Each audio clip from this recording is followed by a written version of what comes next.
So I'm dedicating this page to epiphanies and whatnot. I had the greatest realization the other day.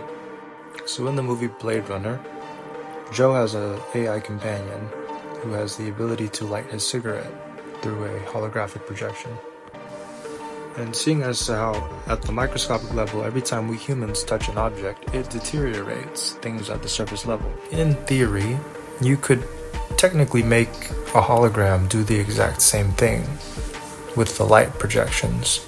You would just have to project the light more in certain areas of where the hologram touches for it to feel as though it's actually real. Now that the cat's out the bag, everybody knows that everything is just a projection of light in a way. It could also be completely wrong, but what do I know, right?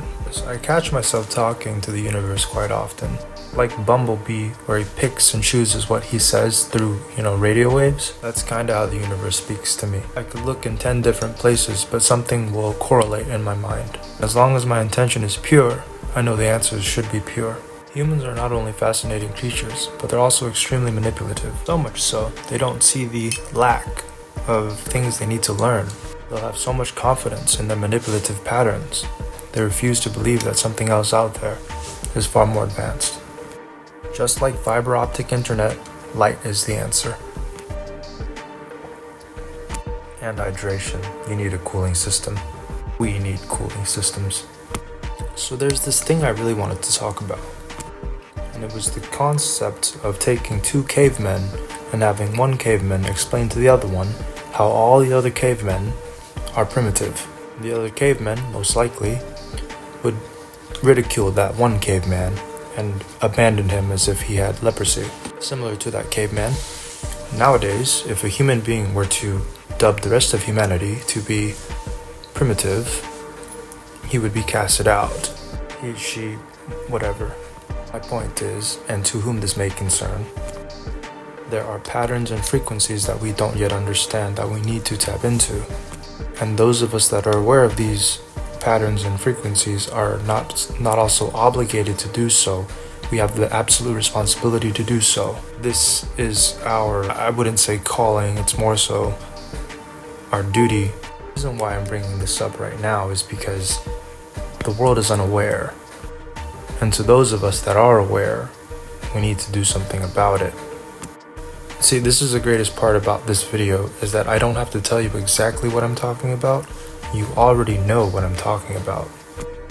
When you're aware of certain patterns and frequencies, it's necessary that you apply this information and knowledge. Even if the masses don't want to listen to it, you need to apply this kind of information to progress our species into evolution. And yes, it means it's finally here. At the quantum level, at the physical level, at the microscopic level, it's already here. Now, I'm not one for conspiracies, nor do I really care for them. After all, our species quantum leaps whenever we want to, so there's no real threat there. Speaking of which, to the degree of quantum awareness, and to the degree of quantum frequency, there may or may not be species or people that are constantly flowing within your timeline, or fluctuation, whatever you want to call it. And this video was just that. I was just trying to remind whoever this may concern. This is it. We are getting a glimpse of the singularity, and it's happening rather quickly. It's going to get faster. Notice how everything's becoming more correspondent, not only because of AI, but because of your awareness too. It all corresponds. This is the shift. And the illusion of power is just that. It's just an illusion. We need to work together. Again, I'm not one for publicity. There are more important things.